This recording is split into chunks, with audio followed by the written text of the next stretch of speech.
The unwanted human. The massive space station Omega-7 hung in the void like a steel mountain, its lights blinking against the darkness of space. This fortress protected the most important trade routes in the galaxy, and beings from 100 different worlds worked within its metal walls to keep peace among the stars. Lieutenant Jake Torres walked down the long corridor toward the training center, his boots making soft sounds on the polished floor. He was not tall like the warriors from other worlds. He had no natural armor, no enhanced strength, no telepathic abilities. He was just human, and that made him different from everyone else on the station. Jake had served for 3 years aboard Omega-7, earning respect through hard work and clever thinking, but his squad mates still saw him as the weak link in their team. His dark hair was cut military short, and his green eyes held the steady gaze of someone who had seen combat.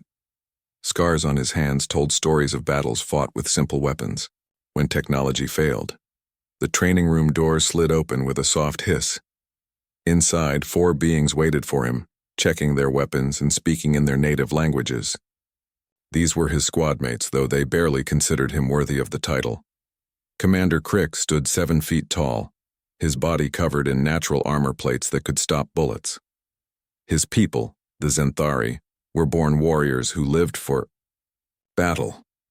He looked at Jake with yellow eyes that glowed with inner fire. "The soft skin arrives," Crix rumbled in a voice like grinding stone. "Try not to embarrass us today, human." Vexhal clicked his mandibles in what passed for laughter among his insectoid species. His forearms moved independently as he calibrated his plasma rifle. The Chiton collective prized intelligence above all else, and they viewed humans as barely evolved apes. "Humans think with their emotions," Vexhal buzzed. "Such primitive creatures should not be allowed in civilized warfare." Loomis said nothing, but his energy form pulsed with colors that showed his disdain. The Luminari were beings of pure energy who had transcended physical form millions of years ago. They considered all biological life inferior, but humans were especially pathetic in their estimation. His voice came from speakers built into the walls. "Biological creatures are flawed by design. Humans are simply the most flawed of all." The 4th member of their squad was Thyra, a graceful being from the aquatic Nereid Empire. Her blue-green skin glistened with moisture, and gills along her neck opened and closed as she breathed the station's recycled air. She looked at Jake, with large, dark eyes that seemed filled with pity. "Perhaps humans serve better in support roles," she said gently. "Not everyone can be a warrior." Jake said nothing as he picked up his standard-issue rifle and checked its power levels. He had heard these insults for 3 years. His squad mates judged him by human physical limitations, not by his mind or his experience. They fought wars like sporting events with rules and honor and fair play. They had never faced an enemy that wanted to completely destroy them. The training room transformed around them, using advanced holographic technology to create different battle scenarios. Today's simulation showed a city under siege, with enemy forces attacking from multiple directions. Buildings rose toward an artificial sky while smoke drifted through the streets. "Standard defensive formation," Crix commanded, his armor plates shifting as he prepared for battle. Vexhal provides tactical analysis. Loomis handles heavy weapon support. Thyra manages communications. The human stays back and follows orders. Jake studied the tactical display and frowned. Something was wrong with their formation. He had analyzed the mission briefing and understood what kind of enemy they would face. The standard approach would leave them vulnerable to flanking attacks through the subway tunnels beneath the city. "Commander," Jake said quietly, "I think we should consider alternative positioning. The enemy could use the underground passages to—" "Silence," Crix interrupted. "Humans do not understand proper military strategy. Your species won wars through luck and breeding like insects." Vexhal's compound eyes focused on Jake with mechanical precision. "Human military history shows no evidence of tactical sophistication. You survived through numbers and primitive aggression." Loomis pulsed with irritated orange light. "Biological intuition has no place in scientific warfare. We use proven methods developed by advanced civilizations." Thyra's expression softened, with what she thought was kindness. Jake, perhaps you could monitor our equipment while we handle the combat. That would be very helpful. The simulation began exactly as Jake had feared. Enemy holographic soldiers appeared from the directions his squad mates expected, but they also emerged from storm drains and subway entrances throughout the city. The standard formation that worked well in open battle became a liability in urban warfare. Crix found himself surrounded by enemies who attacked from above and below. His armor protected him from direct assault, but it made him slow to respond to threats from unexpected angles. Vexhal's tactical computers could not process the chaotic nature of the enemy attack pattern. Loomis unleashed devastating energy, blasts that destroyed entire buildings, but the rubble created more hiding places for enemy forces. Within 15 minutes, the simulation declared them defeated. The holographic city faded away, leaving the squad standing in an empty metal room. "Equipment malfunction," Crix announced, his yellow eyes glowing with frustration. "The enemy behavior was not programmed correctly." "Yes," Vexhal agreed, his mandibles clicking rapidly. No rational military force would attack from such inefficient positions. The simulation contained obvious errors. Loomis shifted through several colors before settling on a cold blue. The programming must be updated to reflect proper tactical doctrine. This scenario was unrealistic. Jake opened his mouth to explain that the enemy tactics made perfect sense for urban warfare, then closed it again. His squad mates would never listen to lessons from human military history. They preferred to believe that their failures came from faulty equipment rather than flawed thinking. As the others left the training room, Jake remained behind for a moment. He stared at the space where the holographic city had been and shook his head. His squad mates were excellent soldiers when fighting honorable enemies who followed the same rules they did. But real war was not always honorable, and real enemies did not always follow rules. In the distance, soft chimes indicated that new intelligence reports were arriving from the deep space monitoring stations. Jake thought nothing of it as he walked back to his quarters. He did not know that the chimes announced the detection of something vast moving in the dark spaces between the stars. Far beyond the edge of mapped space, ancient machines were stirring to life after sleeping for 10,000 years. They had been waiting patiently for organic life to spread throughout the galaxy again. Now the time had come to harvest what had grown in their absence. The Void Reapers were awakening, and they remembered nothing of honor or mercy or fair fighting. They remembered only hunger. The Ancient Awakening. 3 days after the failed training simulation, everything changed aboard Omega 7.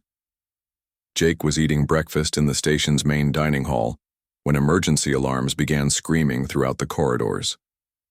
Red warning lights flashed from every wall, and the voice of Station Commander Thale echoed through the speakers with barely controlled panic. "All personnel report to battle stations immediately. This is not a drill.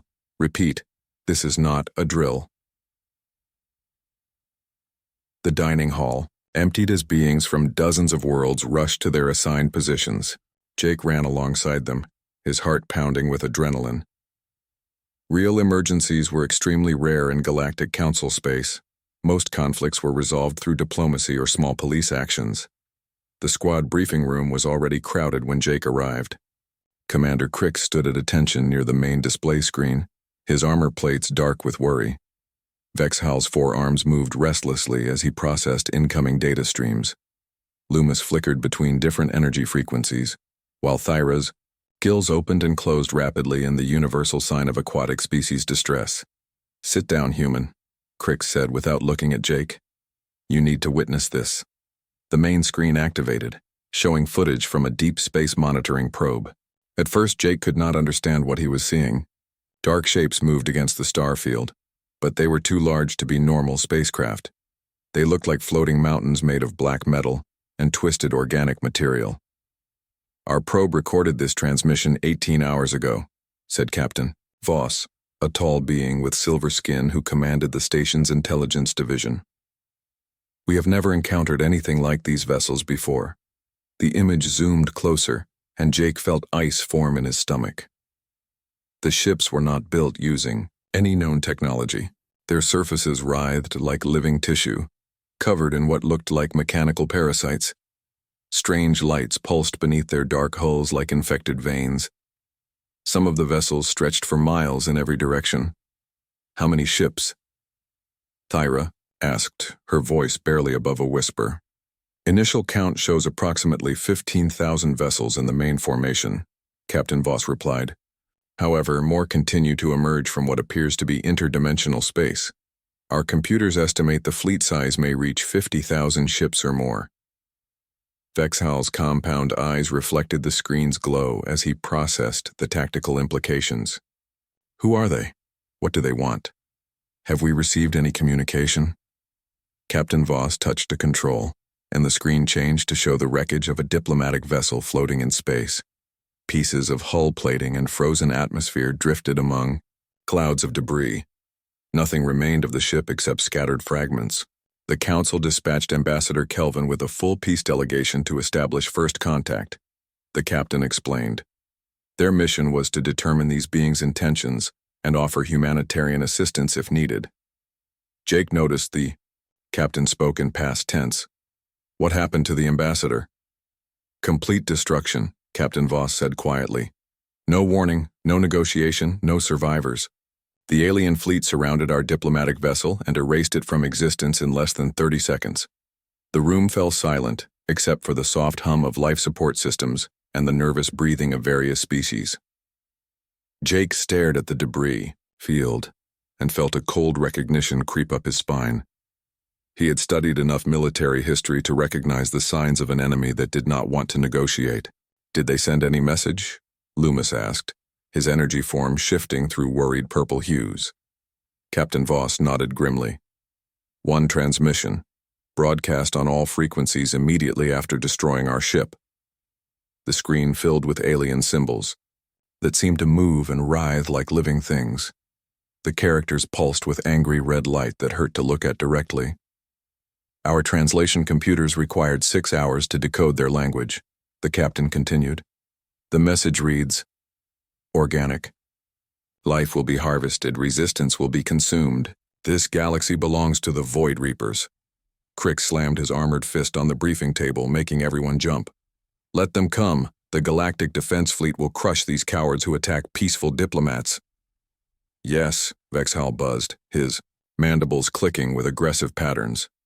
We possess the most advanced military technology in known space. These creatures will learn to respect civilized warfare. Loomis pulsed with confident golden light. No force in the galaxy can match our combined fleet strength. The Council maintains over 12,000 ships across 47 worlds. Jake studied the images of the alien fleet and felt growing dread. Their formation reminded him of historical battles where technologically superior forces had been defeated by enemies who refused to fight fair. The systematic destruction of the diplomatic mission, the cold message demanding surrender, the sheer size of their fleet, everything pointed to an enemy that viewed this as extermination, not war. Captain, Jake said carefully, I think we need to understand that these beings might not fight the way we expect them to. Thyra's large eyes blinked slowly. What do you mean, Jake? They destroyed a peaceful diplomatic vessel without warning, Jake continued. That tells us they're not interested in the normal rules of war. They might use tactics that we're not prepared for. Crix turned his glowing yellow eyes toward Jake with obvious irritation. What could primitive human warfare possibly teach us about fighting an advanced enemy? Jake took a deep breath. On Earth, we learned that some enemies don't fight to win battles. They fight to completely eliminate their opponents. They use fear, surprise, and any advantage they can find. They don't care about honor or civilian casualties. Nonsense, Vexhal buzzed dismissively.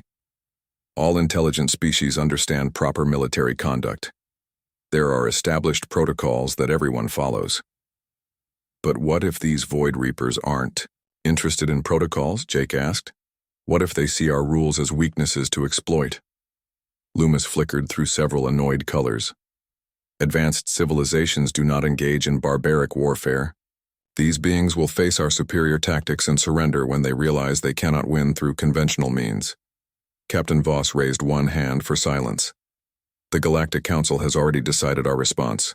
The combined fleet will meet this threat at the Nexus Gate. where our defensive positions provide maximum advantage. The enemy will face the full might of 47 worlds in honorable battle. Jake looked at the tactical display showing the Nexus Gate. It was a natural choke point between star systems where the Council could use superior technology and firepower to maximum effect.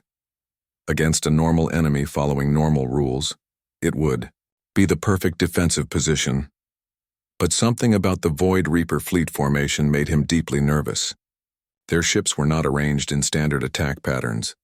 They spread out in smaller groups, moving in directions that seemed random, but probably followed some terrible logic that the Council could not understand. "Sir," Jake said quietly, "I think they might be trying to lure us into a trap." The room erupted in dismissive laughter. Even Captain Voss smiled, showing teeth that were too sharp for human comfort. "Human paranoia," Crix rumbled. "Your species sees enemies hiding behind every asteroid." "Humans survived by running and hiding," Thyra added gently.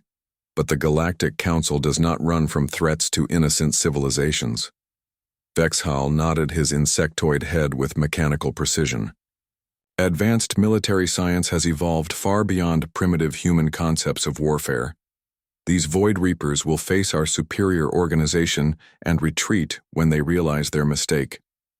Jake wanted to argue further, but he could see that no one was listening. They had already decided this would be a normal battle against a normal enemy. They would use their standard tactics and superior technology, and everything would work out according to their established military doctrine. The briefing ended with assignments for the coming battle. The combined galactic fleet was already moving toward the Nexus Gate, confident in their ability to stop any threat through superior firepower and tactical coordination.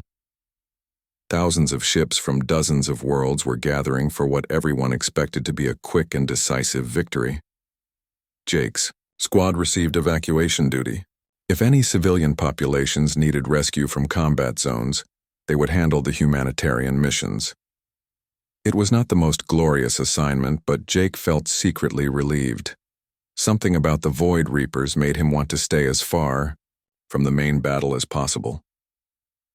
As the others left the briefing room, Jake remained behind to study the tactical displays. The more he examined the enemy formation, the more convinced he became that this was not what it appeared to be. The alien ships were positioned like pieces on a chessboard, waiting for the right moment to execute some devastating strategy. But no one would listen to warnings from a human soldier. They would learn the truth soon enough. In the darkness of space, the Void Reaper fleet continued its slow advance toward the Nexus Gate. The mechanical intelligence that controlled those ships had been dormant for 10 millennia, waiting for organic life to repopulate the galaxy. Now they were fully awake and ready to complete the harvest they had begun so long ago. The trap was almost ready to spring. The perfect trap. The Battle of Nexus Gate began exactly as the Galactic Council had planned.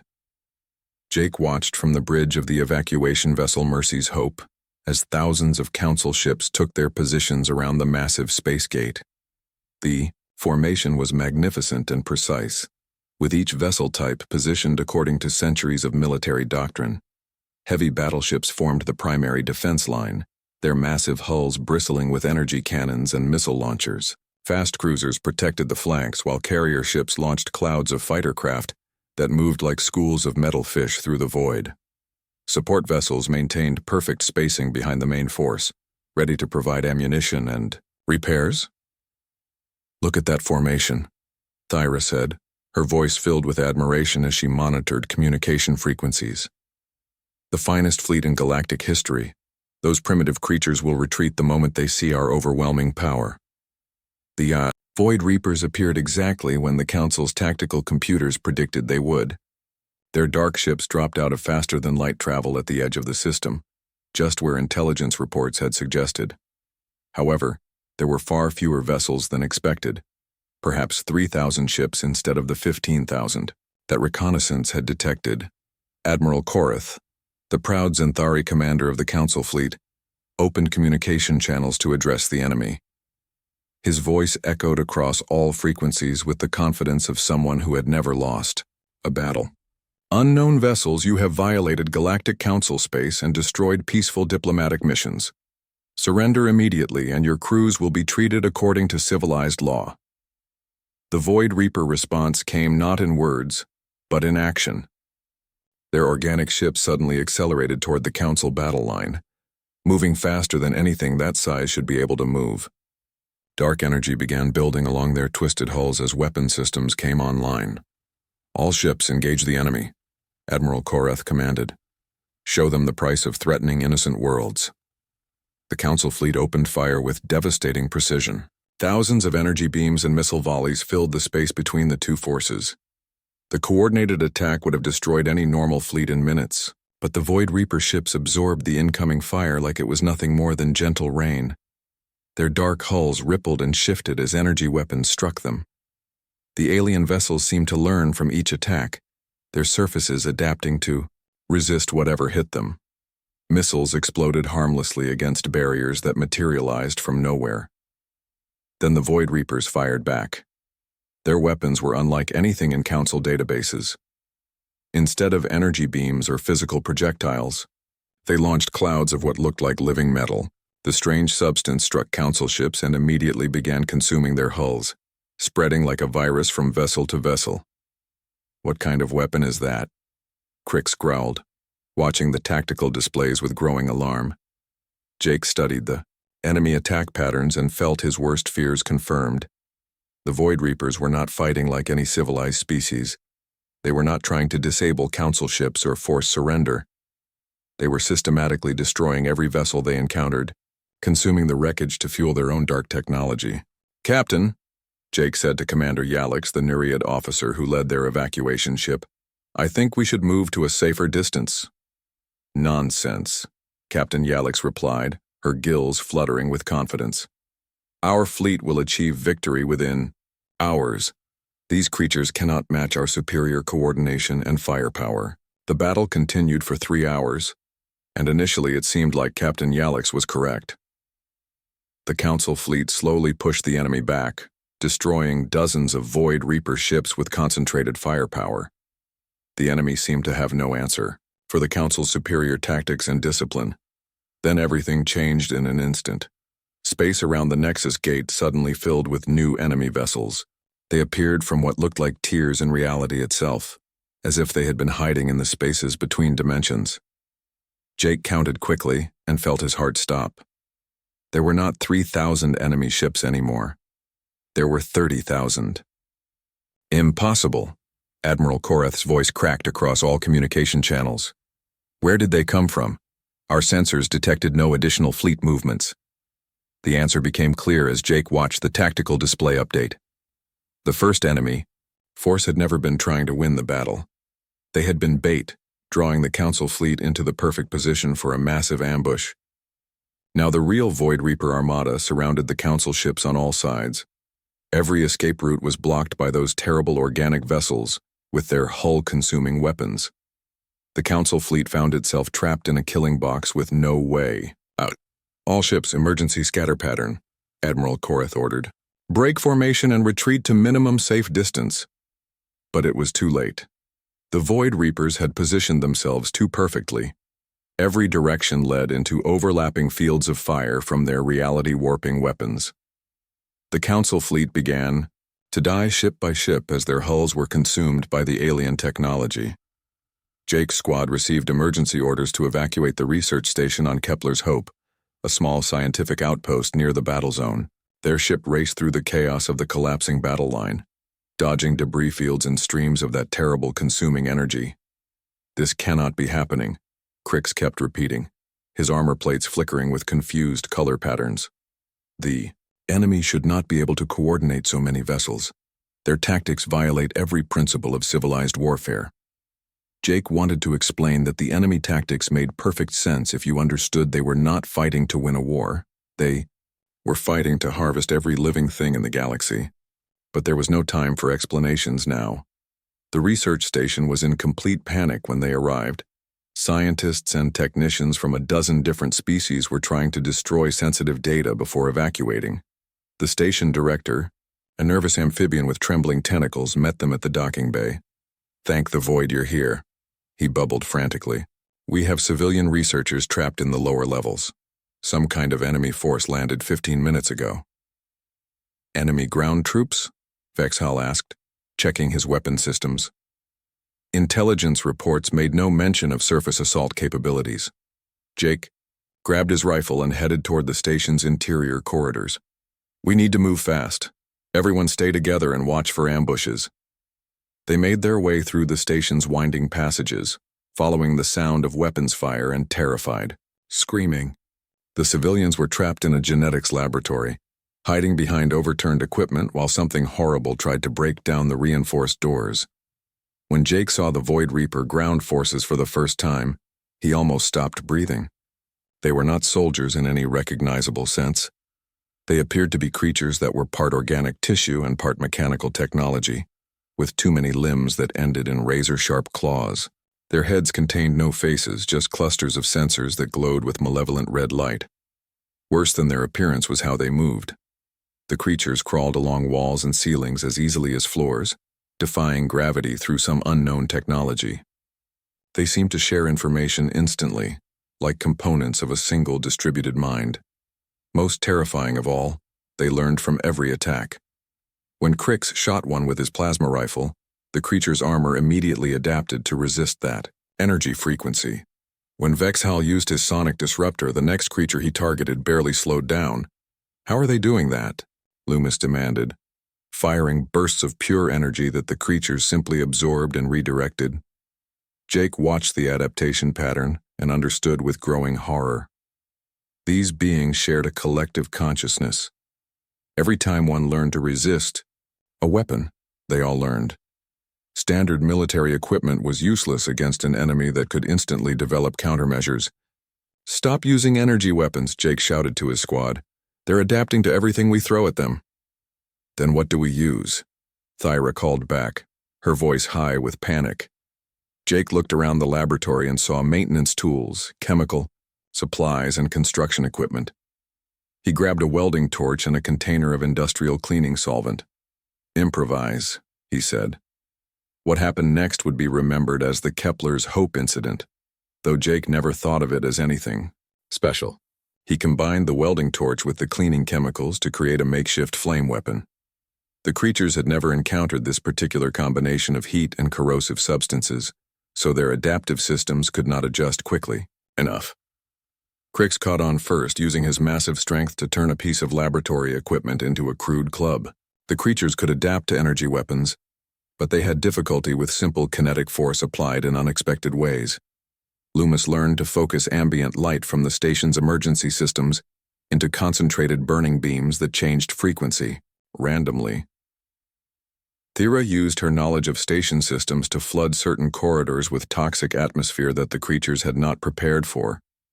Vexhal hacked into the laboratory's automated systems to create traps using equipment the enemy had never seen before. The desperate gambit, the Galactic Council was falling apart. 2 weeks after Nexus Gate, 6 more star systems had been consumed by the Void Reapers. The mechanical harvest moved through civilized space like a plague, leaving nothing but empty planets and floating debris behind. Billions of beings from dozens of worlds were dead, missing, or fleeing toward the galaxy's outer rim. Jake stood in the emergency assembly chamber on New Byzantium Station, watching the most powerful leaders in known space argue like frightened children. The massive chamber, built to hold representatives from over 200 worlds, now contained fewer than 50 delegates. Many species had simply vanished, their home systems consumed before they could even send distress signals. Admiral Koreth had survived Nexus Gate, but his once proud armor was cracked and dimmed. Chancellor Vatar of the Avian Dominion kept folding and unfolding her wings in obvious distress. War Chief Durgan of the Ursine Confederation paced back and forth, growling threats at enemies who were not in the room. "The Zenthari hegemony demands immediate counterattack," Koreth declared, his voice like grinding metal. "We cannot allow these abominations to continue their advance unchallenged." "With what ships?" Chancellor Vatar screeched, her voice rising to painful frequencies. 60% of our combined fleet is destroyed. The remainder flees in terror every time the enemy appears." War Chief Durgan slammed his massive fist against the assembly podium. "The Ursine Confederation will never surrender. We will fight! Them with our bare claws if necessary. The representative of the Aquatic Alliance, whose name Jake could not pronounce, bubbled wetly through their translation device. Fighting with primitive weapons against enemies that adapt to advanced technology is merely elaborate suicide. Perhaps we should consider their terms of surrender.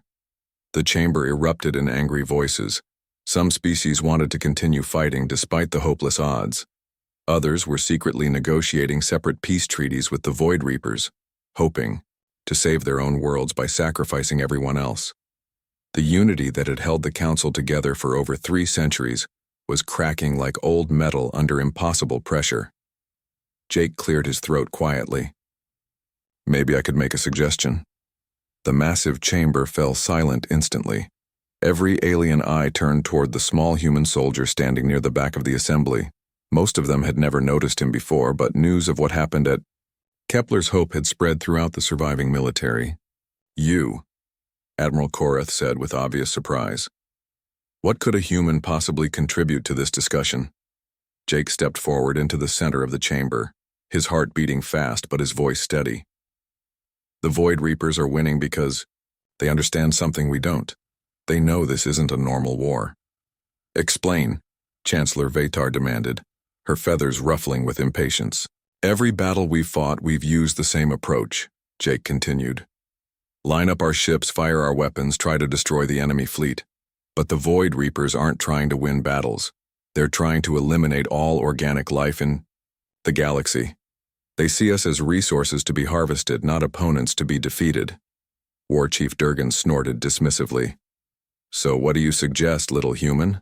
That we all run and hide in the outer darkness? Jake took a deep breath. I suggest we fight them the way my species learned to fight during our darkest wars, with no rules, no honor codes, and no mercy. The chamber fell silent except for the hum of life support systems and the nervous breathing of dozens of different species. The alien leaders looked at each other with obvious uncertainty. They had built their entire civilization on the principle that warfare could be controlled and made civilized. The thought of abandoning those principles was terrifying to most of them. What exactly are you proposing? The aquatic representative asked carefully. Asymmetric warfare, Jake said. Guerrilla tactics, scorched earth policies, psychological operations designed to turn their hive mind against itself. We stop fighting fair and start fighting to win. Barbaric, Admiral Korath declared with obvious disgust. Civilized beings do not fight like savage animals. Civilized beings are losing, Jake replied quietly. The Void Reapers have consumed 8 systems in 3 weeks. At this rate, the entire galaxy will be empty within 2 years. The chamber fell silent again. Everyone knew Jake was stating simple mathematical truth, even if they did not want to admit it. Chancellor Vatar was the first to speak. Even if we agreed to such unorthodox methods, how would we coordinate these tactics? The Council military has never trained for this type of warfare. Jake felt his pulse quicken. This was the moment he had been hoping for and dreading in equal measure. Earth's military command has been preparing for exactly this scenario. We've been studying Void Reaper tactics and developing countermeasures. Earth? War Chief Durgan laughed, but the sound held no humor. That primitive backwater world? What could humans possibly know about fighting an advanced enemy? We know how to survive, Jake said simply. My species has been fighting total wars for our entire recorded history. We understand conflict in ways that peaceful species don't. The aquatic representative's large eyes blinked slowly. Are you suggesting that Earth should coordinate the defense of the galaxy? I'm saying Earth might be the only world that knows how to win this war. The argument that followed lasted for 12 hours. Some council members were outraged at the idea of letting humans control galactic military forces. Others were desperate enough to consider any alternative to extinction. Personal insults were exchanged in 17 different languages, while the Void Reapers continued their advance toward the galaxy's core worlds. In the end, it was Chancellor Vatar who cast the deciding vote. I have no love for human methods, she said, her voice tired and bitter. But I love my people more than I hate the idea of fighting without honor. If Earth believes it can save us, let them try. 3 days later, Jake found himself aboard a transport ship heading back to his homeworld. He had not seen Earth in 7 years, and he was surprised by how much had changed. The orbital defense platforms were larger and more numerous. Strange. New ship designs moved through the system that he did not recognize from any council database. General Maria Santos met him at the military headquarters in Geneva. She was a compact woman with steel-gray hair and dark eyes that had seen too much war. She had commanded Earth's forces during the conflict with the Raider clans and earned a reputation for winning battles that should have been impossible. "Welcome home, Lieutenant," she said, shaking his hand with a grip like iron. "I've been following your reports from Council Space. You've done excellent work under difficult circumstances." "Thank you, ma'am. The Council has agreed to let Earth coordinate the defense against the Void Reapers." General Santos nodded grimly. "We've been preparing for this possibility ever since we joined the galactic community. Most species see war as a contest with rules and referees. Humans know better." She led him through corridors filled with officers studying tactical displays and battle plans. The walls were covered with intelligence reports about Void Reaper ship movements, attack patterns, and technological capabilities. Jake had never seen such detailed analysis of an enemy force. "The Void Reapers are a collective intelligence," General Santos explained as they walked. "They think as one organism distributed across millions of ships and ground units. This gives them perfect coordination, but it also creates vulnerabilities we can exploit." Jake studied the plans spread across dozens of workstations and felt a mixture of hope and dread. The human strategy was brilliant in its ruthlessness, but it would require sacrifices that the Council had never contemplated. "The cost will be enormous," he said quietly. "Yes," General Santos agreed without hesitation. "We'll have to destroy entire star systems to deny them to the enemy. We'll sacrifice millions to save billions. We'll do things that will give us nightmares for the rest of our lives." She stopped in front of a massive tactical display showing the current positions of all known Void Reaper forces. Red markers indicated consumed systems, while blue showed surviving Council worlds. The red was spreading like an infection through the galaxy's spiral arms. "But we'll win," General Santos continued, "because we understand something the Void Reapers don't. They think like a machine. Logical, efficient, predictable. Humans think like survivors. We're creative, adaptable, and completely insane when our backs are against the wall." Jake looked at the strategic overview and saw the terrible genius of the human plan. It would work, but the galaxy would never be the same afterward. The Council's age of civilized warfare was ending, replaced by something darker and more desperate. "When do we begin?" he asked. General Santos smiled, but there was no warmth in the expression. "We already have. The first phase started the moment you left Council space. By the time you return to your squad, the dirty war will have begun." Outside the headquarters windows, the lights of Earth's cities sparkled like stars against the darkness. Soon those lights would guide fleets of warships, carrying weapons that violated every principle of civilized warfare.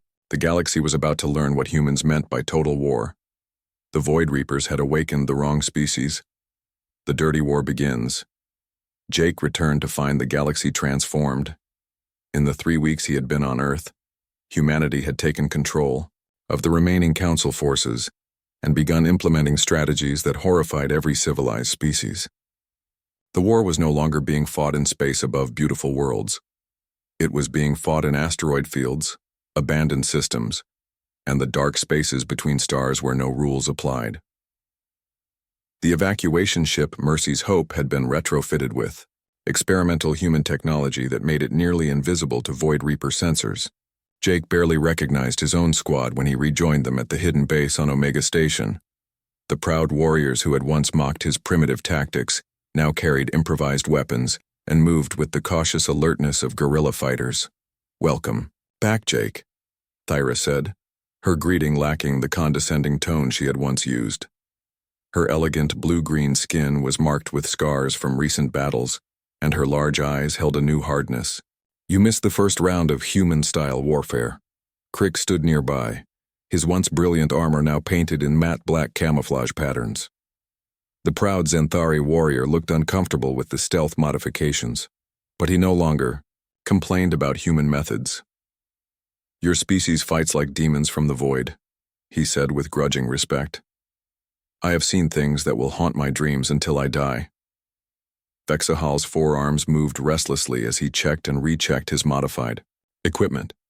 The insectoid strategist had always prided himself on logical thinking, but human tactics seemed to violate every principle of rational warfare. Your General Santos has us attacking civilian infrastructure and supply lines, he buzzed with obvious distress. We destroyed a Void Reaper processing facility filled with captured beings who were still alive. Did you save them? Jake asked. That is the problem, Vexhal replied, his compound eyes reflecting painful memories. There was nothing left to save. The Void Reapers had begun converting them into biomechanical components. The only mercy we could offer was a quick death. Loomis flickered through uncomfortable color patterns as he hovered nearby. The energy being had difficulty understanding human emotional concepts, but even he seemed affected by what they had witnessed. Human warfare creates moral paradoxes that my people never contemplated. We destroyed the facility to prevent further suffering, but we also killed the very beings we came to rescue. Jake felt a familiar weight settle in his chest. This was the price of fighting an enemy that recognized no boundaries between military and civilian targets. The Void Reapers converted captured beings into components for their war machine, making every rescue mission a potential mercy killing. Briefing starts in 10 minutes, Captain Yalix announced over the ship's communication system. The Nereid officer had adapted to human methods better than most, perhaps because her aquatic species understood the concept of predators that had to be fought with whatever weapons were available. The briefing room had been converted into a tactical command center filled with equipment that looked improvised and dangerous. Human technicians worked alongside alien engineers to create weapons that existed in no military manual. The walls were covered with intelligence reports, supply manifests, and target assessments that would have shocked Council military doctrine. Our next mission violates every principle of civilized warfare, Captain Yalix announced without ceremony. We're going to attack a Void Reaper convoy carrying harvested biomass from the Kepler system.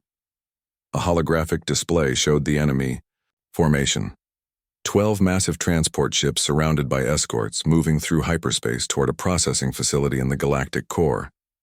The transports contained millions of tons of organic material, the processed remains of 3 inhabited worlds. Intelligence indicates the convoy carries approximately 4 billion processed beings, the captain continued. The Void Reapers will use this biomass to construct new ships and ground forces. Crix's armor plates shifted to deeper black patterns. How do we attack a convoy in hyperspace? Such tactics are impossible according to all known military science. Human military science is different, Captain Yalix replied. She touched a control, and the display changed to show technical specifications for weapons that seemed to belong in a nightmare. Earth's researchers have developed hyperspace interdiction devices based on captured Void Reaper technology. Jake studied the technical readouts and felt sick. The human weapons would tear holes in hyperspace itself, dragging the enemy convoy back into normal space where it could be attacked. The process would destabilize local spacetime and make the entire region dangerous for centuries.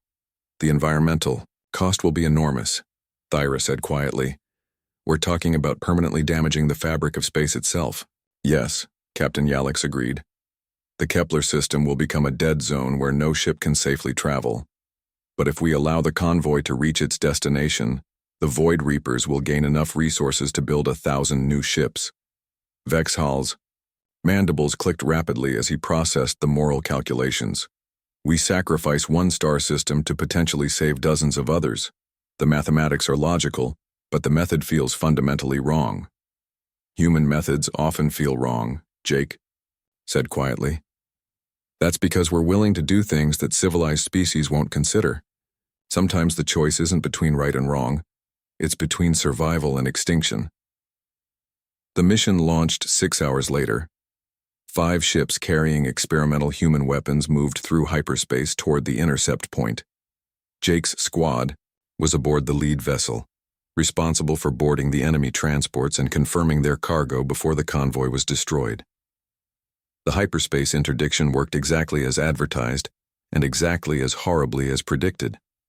Reality itself seemed to scream as the human weapons tore holes in the dimensional fabric.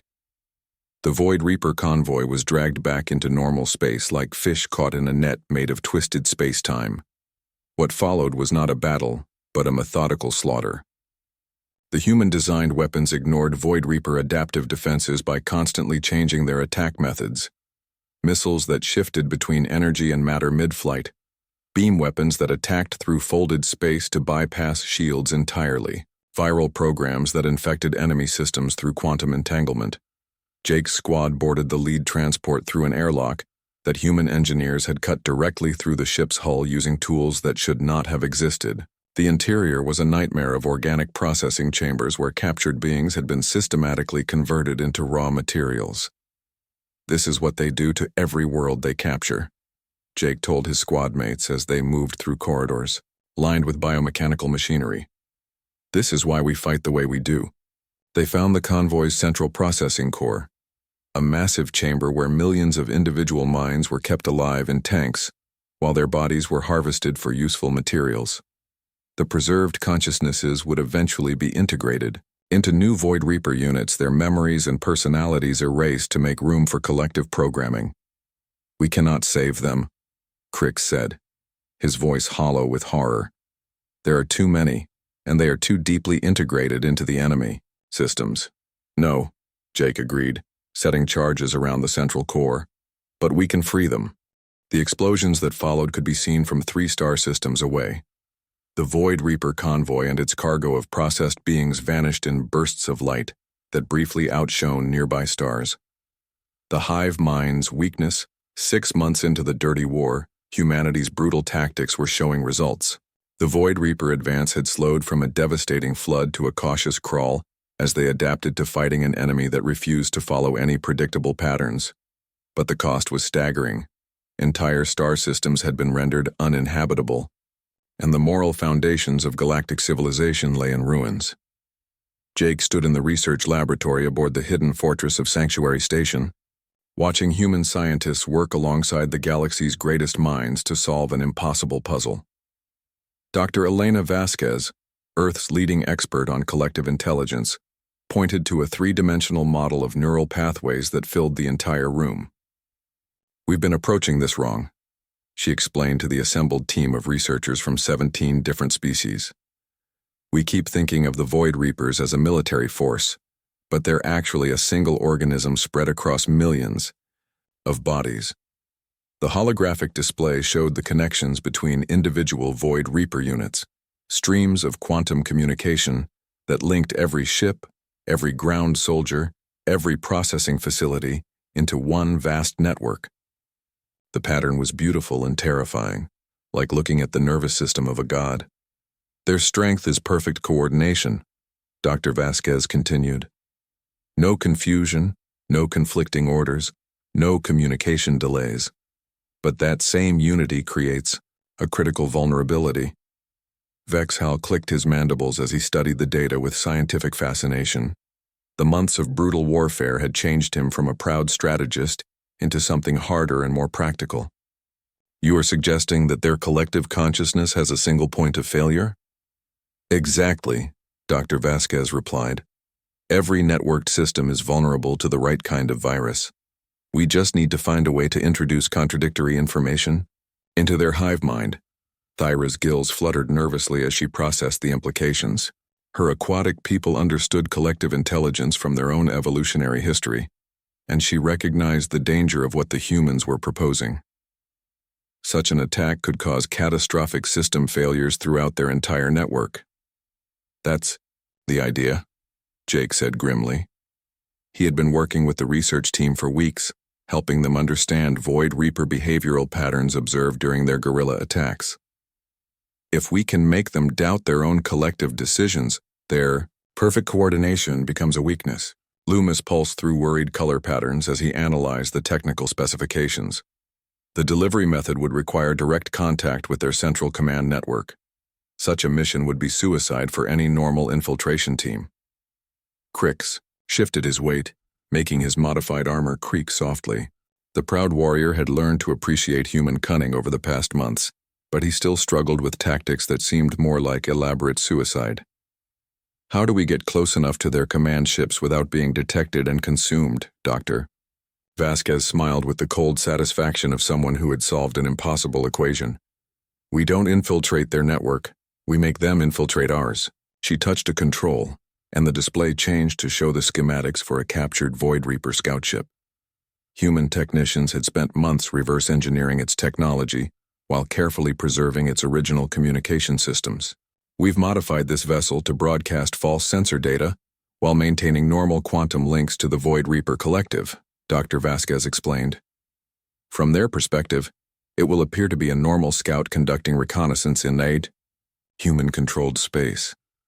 Jake studied the plans and felt the familiar mixture of admiration and horror that human military engineering always inspired. What kind of false data are we going to feed them? The kind that will drive a collective intelligence insane, Dr. Vasquez replied. Contradictory reports about human fleet movements, impossible tactical scenarios, paradoxical logical loops designed to create recursive thinking errors. The plan was elegant in its simplicity and terrifying in its implications. The modified scout ship would approach a Void Reaper fleet while broadcasting carefully crafted misinformation directly into their collective consciousness. The false data would propagate through their network like a virus, creating logical contradictions that their hive mind could not resolve. The psychological impact will spread throughout their entire force structure, Dr. Vasquez continued. Individual units will begin to doubt the reliability of shared information. Their perfect coordination will degrade into chaos and paranoia. Vexhal's compound eyes reflected the holographic displays as he calculated probable outcomes. The success probability appears mathematically sound, but the risks are enormous. If the virus fails to propagate properly, we will have revealed our capabilities to the enemy for no gain. And if it works too well, Thyra added quietly, we might trigger a complete collapse of their civilization. Are we prepared for that level of responsibility? Jake looked around the laboratory at his squad mates and the assembled scientists. 6 months of brutal warfare had changed them all. They had learned to make decisions that would have been unthinkable before the Void Reapers arrived. They had crossed moral lines that their species had spent millennia establishing. The Void Reapers have consumed 18 star systems, he said finally. Billions of beings are dead, and billions more are trapped in their processing facilities, waiting to be converted into raw materials. At what point does survival become more important than moral purity? Crix nodded slowly, his yellow eyes reflecting painful memories. I have seen their processing centers. I have witnessed what they do to captured civilians. If we have a chance to end this war, we must take it. Even if it means becoming monsters ourselves, Loomis asked, his energy form flickering through uncertain patterns. We became monsters the day we started fighting dirty, Jake replied. The only question now is whether we become successful monsters or dead saints. The mission launched 3 days later. Jake's squad volunteered to crew the modified scout ship. Knowing that they were unlikely to survive if something went wrong, the vessel had been disguised to look like a damaged Void Reaper unit, fleeing from a failed raid on human positions. They approached the enemy fleet in the ruins of the Proxima system, where a Void Reaper harvest operation was processing the remains of 3 billion colonists. The massive alien ships moved through the debris field like mechanical whales, their organic hulls pulsing with absorbed life energy. Quantum communication link established, Thyra reported from the modified navigation console. We're connected to their collective network. Beginning data transmission. The virus upload took 18 minutes, the longest 18 minutes of Jake's life. Every second, he expected Void Reaper sensors to detect the deception and reduce their ship to component molecules. But the disguise held, and the false information flowed into the enemy network like poison into a bloodstream. At first, nothing seemed to happen. The Void Reaper fleet continued its methodical work, showing no signs of confusion or distress. Jake began to wonder if the virus had failed to propagate properly. Then the first ship stopped moving. The massive Void Reaper harvester simply froze in space, its organic hull flickering with confused bioluminescent patterns. Other ships in the fleet began to slow as contradictory orders propagated through their shared consciousness. "It's working," Vexhal whispered, monitoring enemy communications with disbelief. "Their coordination protocols are degrading rapidly." The effects spread like wildfire through the Void Reaper network. Ships that had moved with perfect unity for millions of years suddenly began broadcasting conflicting reports. Some units reported massive human fleets that did not exist. Others detected threats from directions where nothing moved. The collective intelligence that had conquered half the galaxy was tearing itself apart from within.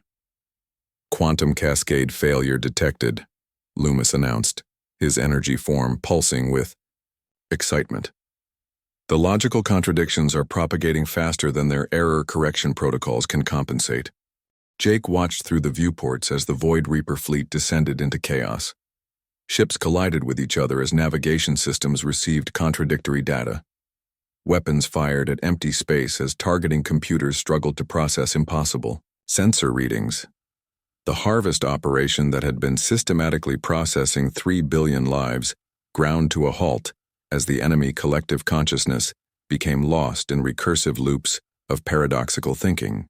"Get us out of here," Jake ordered. "Maximum acceleration away from the fleet." Their disguised scout ship raced toward the edge of the system as the Void Reaper network collapsed behind them. The virus was spreading through quantum communication, links faster than light, carrying its payload of logical poison to every ship, every processing facility, every ground unit in their vast empire. Within hours, reports began arriving from across the galaxy.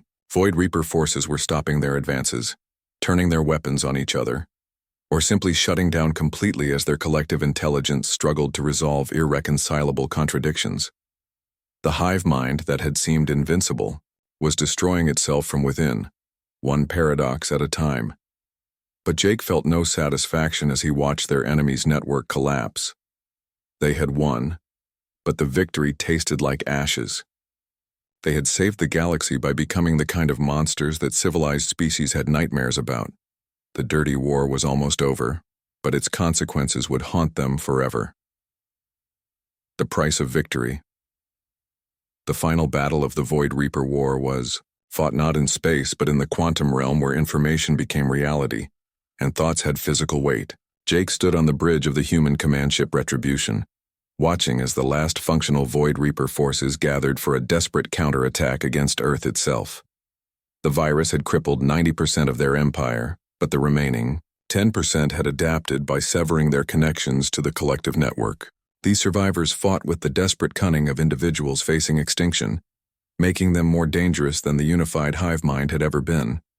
"Enemy fleet detected at the edge of the Sol system," reported Commander Chen, General Santos's daughter and now leader of Earth's space forces. "Approximately 3,000 ships moving in scattered formations. They're using tactics we've never seen before." Jake studied the tactical display with grim recognition. The surviving Void Reapers had learned from humanity's example. They were no longer fighting as a collective organism, but as individual predators, each one adapting its own strategy based on local conditions. "They're thinking like us now," he told his assembled squadmates. "Desperate, creative, and completely unpredictable." Crix checked his weapon systems with the methodical care of a warrior who had survived 6 months of dirty warfare.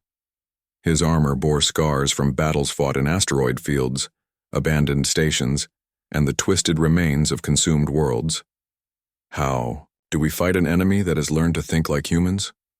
"The same way we always have," Jake replied.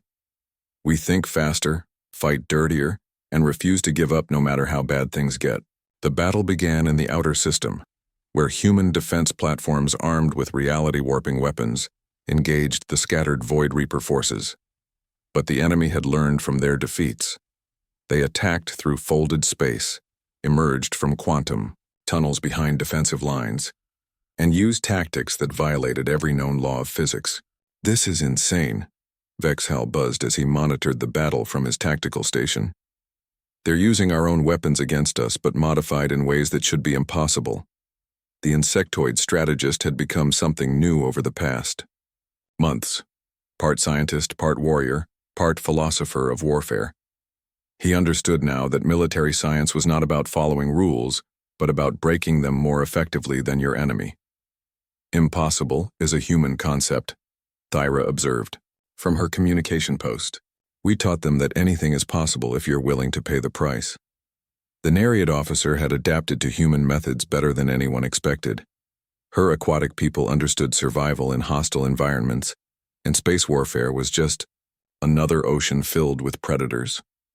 Loomis flickered through combat-ready patterns as he coordinated defensive systems that existed partly in normal space and partly in dimensions that had no names. The enemy is using hybrid technology, part mechanical, part biological, part quantum information. They have become something new. So have we, Jake replied.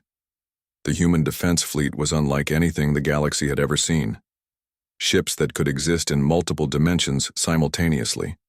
Weapons that attacked through time as well as space. Soldiers who had been enhanced with technology that blurred the line between organic and artificial intelligence. The war had changed everyone it touched, but humanity had changed the most. They had embraced their darkest nature and emerged as something that frightened even themselves. The battle raged for 18 hours as scattered Void Reaper forces penetrated deeper into the Sol system. They had abandoned their original mission of harvesting organic life and now sought only to destroy the species that had taught them how to be afraid. Enemy breakthrough in Sector 7, Commander Chen reported. 12 ships have reached Mars' orbit. They're not trying to harvest. They're just destroying everything they can find. Jake strapped himself into the pilot's seat of a human fighter craft that looked more like a living weapon than a machine. All squads, intercept formation. We end this here. What followed was the strangest battle in galactic history. Human pilots flying impossible ships engaged Void Reaper survivors who had learned to fight with individual creativity instead of collective precision. The combat took place across multiple dimensions as both sides used weapons that redefined the meaning of warfare. Jake's squadron closed with a group of Void Reaper ships that were attacking civilian evacuation transports near Jupiter. The enemy vessels moved with predatory intelligence, each one adapting its tactics based on what it had learned from previous encounters. Remember, Jake told his squad mates over the communication system, they think like us now, but they're still afraid of us. Use that fear. The engagement was brutal and personal in ways that space combat had never been before. Ships grappled with each other using gravity fields and quantum tethers. Pilots made split-second decisions that violated every principle of physics and common sense. Crix's modified fighter tore through an enemy ship using weapons that existed only when they were being fired. Vexhal coordinated attacks through time itself, hitting targets before they knew they were in danger. Thyra's vessel moved through folded space like a fish through water, appearing behind enemies who thought they were safely hidden. Loomis had transcended physical form entirely, becoming a weapon made of pure information that attacked enemy systems from within their own computers. And Jake flew through the chaos like a human-shaped meteor, using instincts that evolution had never intended for three-dimensional space combat. He fought with the desperate creativity of a species that had learned to survive by being more adaptable than anything else in the universe. The surviving Void Reapers fought with the fury of beings who knew they were facing extinction. But they had learned human tactics too well. Their newfound individuality made them unpredictable but also vulnerable. They no longer trusted each other completely, no longer shared information instantly, no longer moved with perfect coordination. They had become like humans, but they lacked humanity's 10,000 years of experience at being desperately creative individuals. The battle ended when the last Void Reaper ship self-destructed rather than face capture. The explosion lit up the Jovian system like a second sun, marking the end of a war that had consumed 18 star systems and transformed the very nature of galactic civilization. Jake floated in his damaged fighter, looking out at the debris field that marked humanity's final victory. Around him, the survivors of 100 species worked together to rescue civilians and tend to the wounded. The galaxy had been saved, but at a cost that would haunt them for generations. It's over, Thyra said quietly over the communication system. No, Jake replied, watching human ships move through the wreckage with efficient, deadly grace. It's just beginning. We've taught the galaxy how to fight without rules. Now we have to live with the consequences. The Void Reapers were gone, but they had left behind a universe where the old certainties no longer applied. Humanity had saved galactic civilization by showing it how to be savage. They had preserved life by embracing death. They had won by becoming the kind of enemy that their victims would never forget. In the years that followed, Jake would look back on the war and wonder if they had truly won or simply replaced one type of monster with another. The galaxy was safe from external threats, but it was no longer the peaceful confederation of civilized species that had existed before. It was something harder, darker, and infinitely more dangerous. It was a galaxy that had learned humanity's lessons about survival at any cost. The Void Reapers had awakened the wrong species, and the universe would never be the same.